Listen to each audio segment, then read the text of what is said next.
stupid video around the kitchen. That is a great invention right there. That is the 1 cup and it's brilliant. I'm going to be toasting a little bit of Irish soda bread. I can never cut it right, but I'm going to be toasting this and I'm going to be eating it with a nice cup of instant coffee for today. Come on with me.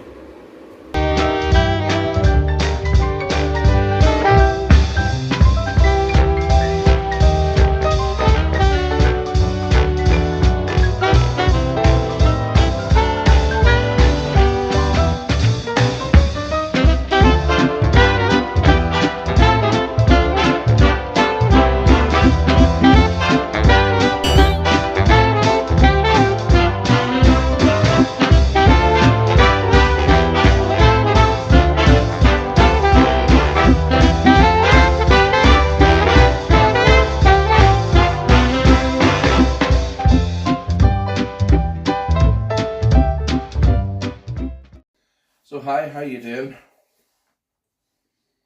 Hope you're well. Bring you a wee bit closer to me. I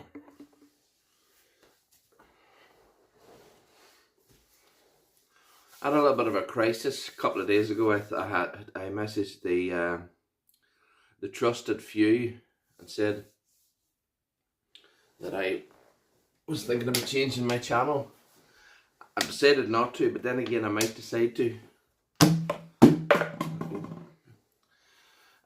So yeah, who knows? You know. But yeah, so what have I come on to vlog about? Who knows? Oh, that's good coffee.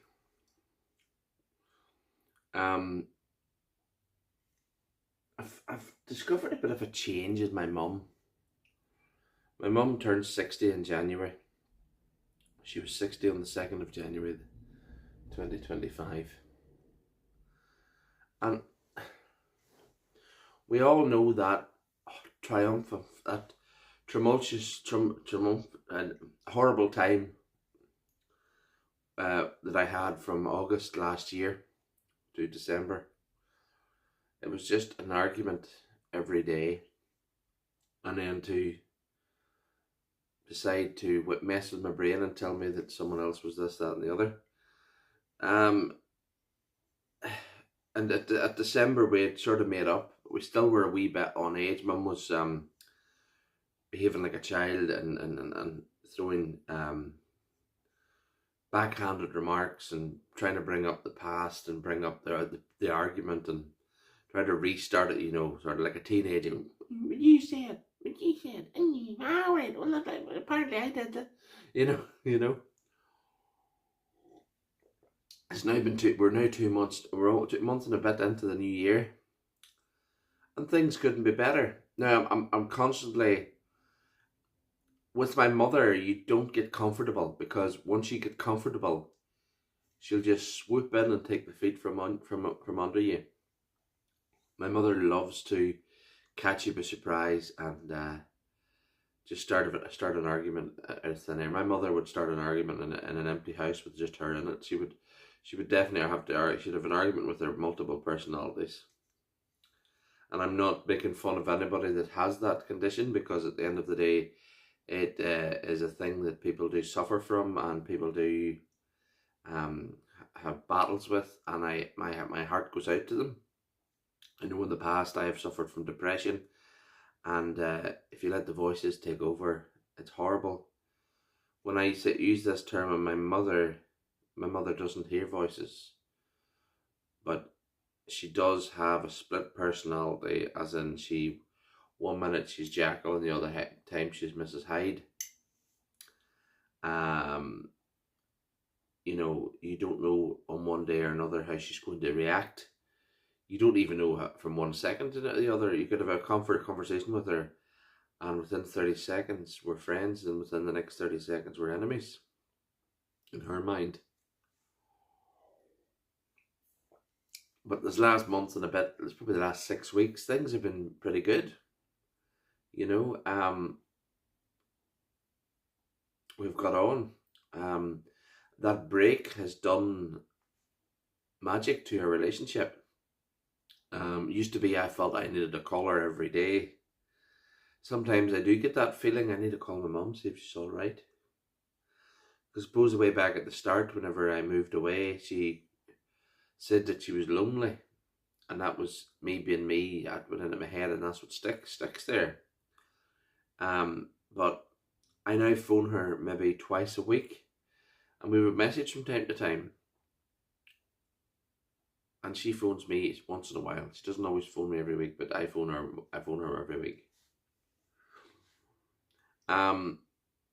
So whatever's happened, it's been a good thing.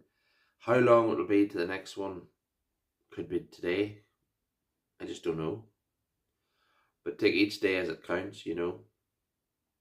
And yeah, take each day as it comes, should I say.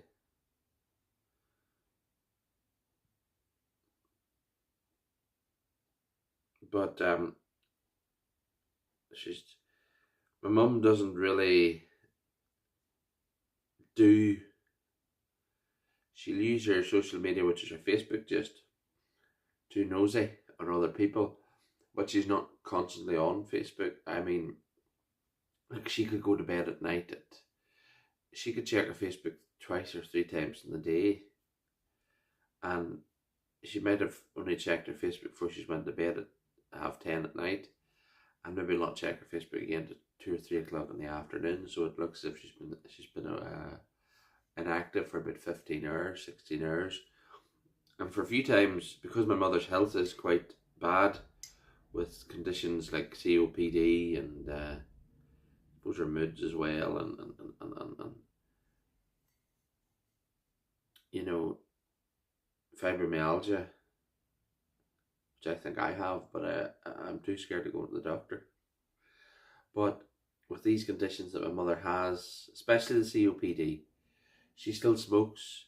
She's not on oxygen as yet. I think oxygen's bad for someone with COPD, but some people are put on oxygen.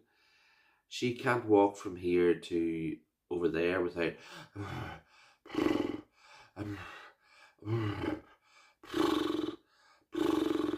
you know, that's the puffing at it like that. And I know I'm going down that route because as a child, as a teenager, I was in the room whenever my grandparents smoked it. And when their friends came, I stayed, and I loved the smell of the cigarette smoke. Even the smell of my grandmother's St. Bruno tobacco in her pipe. I loved the smell of that. And I'm going to have I've been under passive smoking for 20 odd years, and I would say I will have COPD as an older person. Which I've seen it in the hospital, and people just drown in their own fluid. It's horrible. But this blog has really went downhill, hasn't it? Take a cup of your coffee, you might feel better after it. But yeah, so I have asthma, but my asthma's great. My asthma's great. I only need my inhaler maybe he coughs, maybe once every couple of months. You know, I don't need my inhaler all the time. If I have a cold, I need my inhaler more often. But I'm not on her like 2 puffs a day. I'm on it as and when, you know. So every month when I order my repeat prescription from my doctor, I don't always order my inhaler, which is a positive. But so yeah, but I might be okay. I might not get it. I don't know. But anyway, so I just wanted to share that about my mum. Things are good at the moment, but I don't know when they'll ever turn bad. But she hasn't been active in about 15 hours here, and the days that I do want to ring her and I see she hasn't been active, I think, oh my goodness, she's lying dead in her bed or she fell My mum lives in a house with a very tricky staircase. It sort of goes from the top like that and round and round and up. Narrow staircase, which I have fallen down multiple times. Um, you know,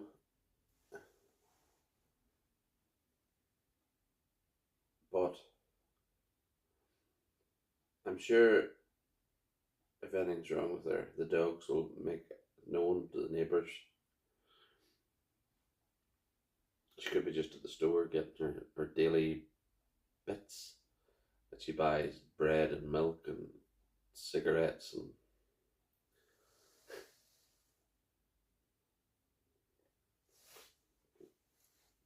I wanted to talk about the idea of the new channel publicly on this channel. Currently, I'm working on 3 different channels.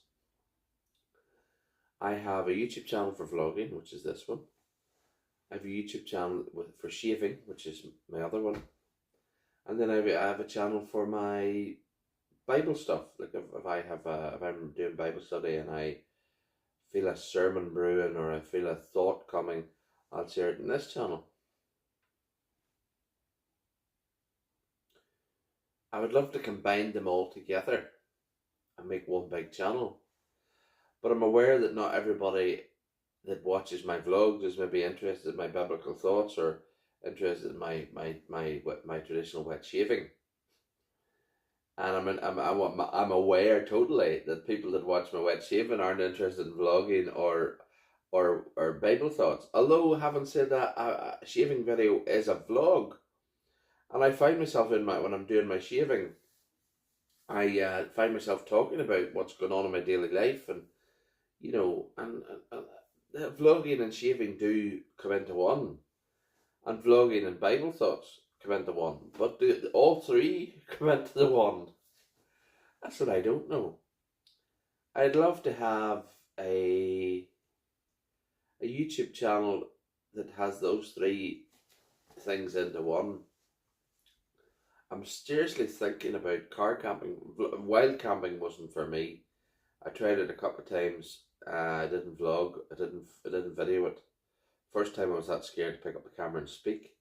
It was dark. I was in a tent, and a fox decided to. When a fox kind of barks, it sounds like a human screaming, and that happened a short few feet from my tent. I believe that tent is still in the forest. No, I'm joking. I actually, what I did was I packed up my valuables, got out of that tent, and I ran the half a mile to my car. Ran.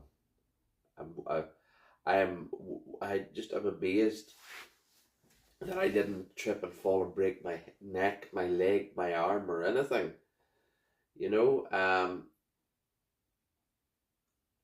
And you think something's chasing you. I did go back a couple of days later to find my tent was still there. It was well hidden away that no one would have found it. I did bin the sleeping bag because it did look as if there was an animal had been in it. So I binned the sleeping bag and I actually eventually binned the tent.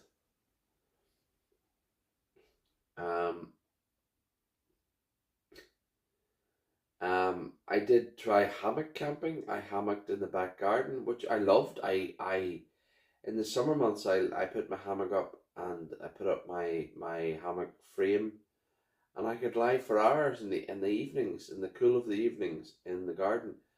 And I used to put a tarp up if it rained, and I just lay under there, listen to the rain pitter patter on the tarp. It was lovely. And these were the days that Laura was working 13-hour shifts at work.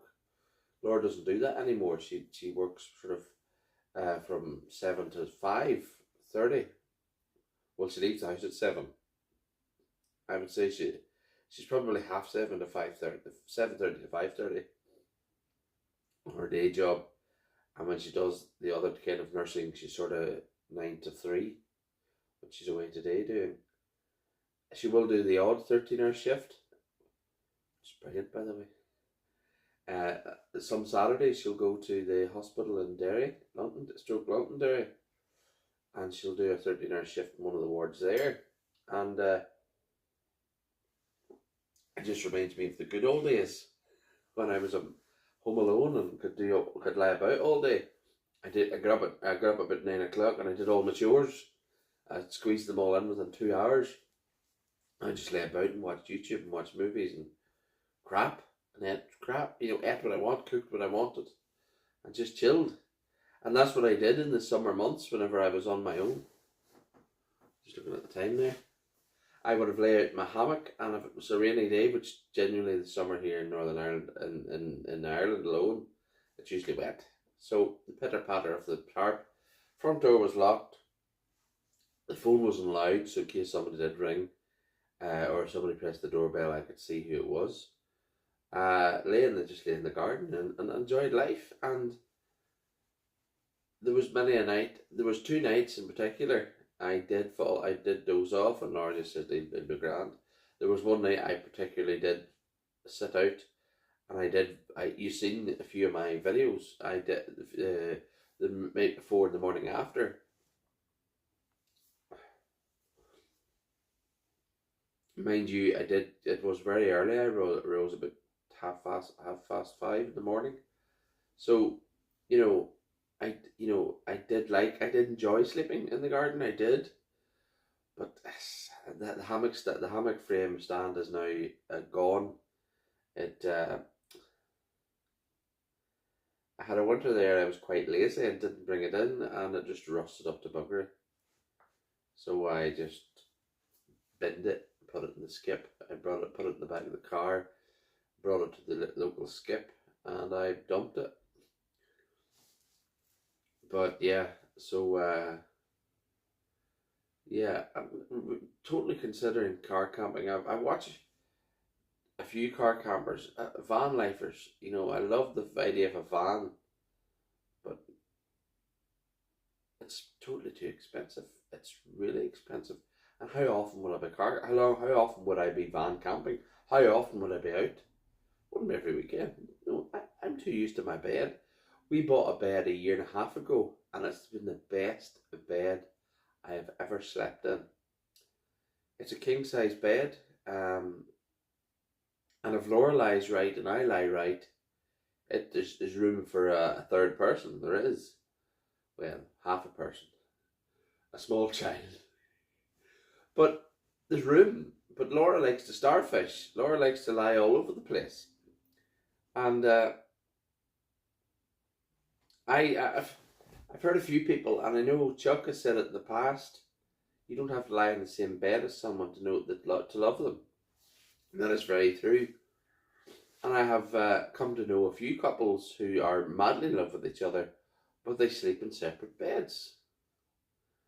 And one day I was sitting in here, and I have a wee room up the stairs. It's very untidy, or I would show it to you. It's where I do my radio show. And that was I have a recliner chair in there, much like this, but different style, but it's a recliner chair all the same. I got it for my birthday last year, and that was going to be my games room, but Laura stole my TV. I bought a TV stand that was on wheels that you could push it in and out. Pushed it in the bedroom the first day, and it stayed there. And there was a shelf came out, and I put the shelf on because I initially wanted to put my PlayStation on it, but the shelf was rubbish. The shelf was terrible. So I unscrewed the shelf, and you're able to push the TV right up against the foot of the bed. So it means then there's room at the bottom. We've about that much room from the bed to the built-in wardrobe, built-in closet. It's a slide robe. And the TV was sitting out here because the shelf was about that. So you really only had about that much room to walk back and forth, and you were catching on things. So I took the shelf off, pushed the TV right into the foot of the bed, because we sleep in like a sleigh shaped bed. There's the head, but then it goes in, and then there's a wee thing there. So I was able to take the shelf off, push the thing right up against the foot of the bed, and there's loads of room to walk in by. But Laura's now claimed that, so the games room went out the window. I do play the PlayStation in bed, very not very often anymore. And there's a few reasons for that, but I won't go in on it because you never know. But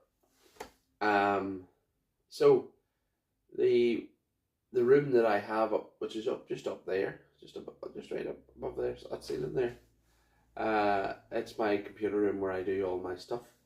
And if I was thinking the other day, if I was to position the desk in a better place, tidy the damn thing up, and probably either get rid of the recliner, I could have a single bed in there. And I've always liked the idea of a single bed with fitted sheets and not fitted sheets, flat sheets, and folded up into hospital corners like the army do as well, and a couple of blankets there and your two pillows, and just lie back and just lie there and just relax. You know, I love relaxing. Like a peaceful life, you know. And that could be my wee room. But Laura is quite adamant. She loves having me next to her. She just give me a little bit of extra room. Laura just lies, say that's the bed. Laura lies this way. And Laura doesn't realise I have longer legs than her. So her feet come to here. There's the edge of the bed. So there's her feet. See? And my legs have to fall into a little space. It's not, you know.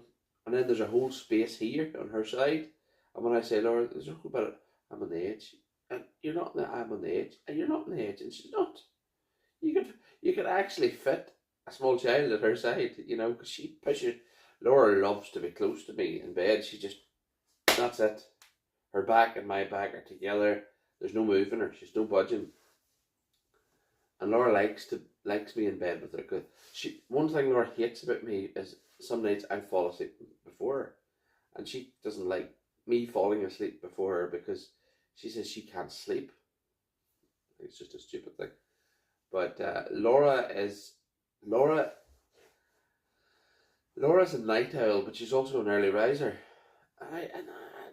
I'm a natural night owl, you know. But I know if I have to early rise, I will sleep accordingly. My ideal bedtime or sleep time is 10:30. Go to bed at around 10:30 and doze off before 11, and that would be my ideal. And wake about 7:30, 7:30, 8:00. And I believe that if God willing I get to retirement age, that will be me. 7:30 in the morning. Go to bed at 10:30, so 11 to say 7:30, that's a good sleep, you know. And I would hope and pray that I will reach retirement age, that I can do that, you know. And that's my idea. That's my ideal. You don't always get what you wish for. But Laura likes to sit up past 12, watch TV past 12, and then she's up again at 6:00, waking 6 or 6:30. And I just don't know how she does that, you know. Her mum is the same. Her mum is built the very same way. She likes to go to bed at around 10:00, but she could be still awake at 12 and get up again at 5:30, 5:45. Where's the logic in that? How does your brain function? I know it's probably 6 hours sleep, but even still, you know, where is the logic? That's the best of both worlds. It really is. But this video is all over the place, and this is an old-fashioned vlog for me, and I've just got the bug again, and I'm loving it. Speaking of bugs, I'll finish off with this. There's someone in my life that's bugging me right now, bugging the life out of me. When are you coming to see me? When are you coming to see me? When are you coming to see me? Why are you not coming to see me? Why are you not coming to see me? Why are you coming to see me? When will you come and see me? Why are you not coming to see me? When, why?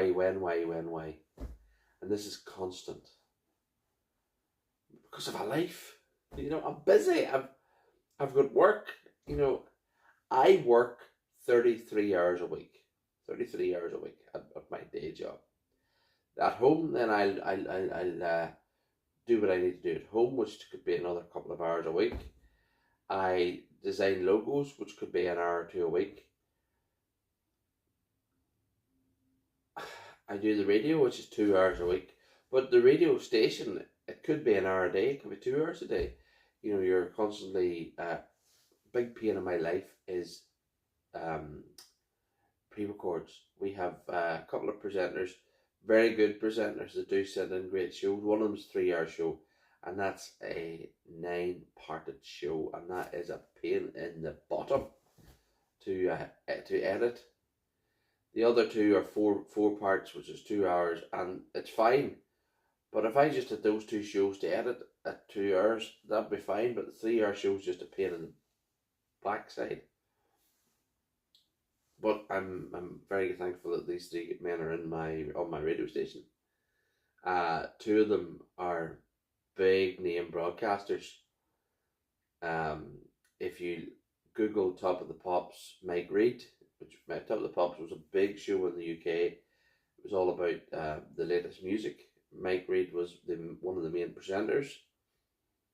Mike Reid has been on BBC Radio. He's been all over the place. The other guy is Kenny Tosh, who's a big name in Northern Ireland. And these two guys send me a pre-recorded show every week. So I'm busy with the radio station, the running of it and stuff, and chasing refunds from the licensing company, which I'm still waiting on.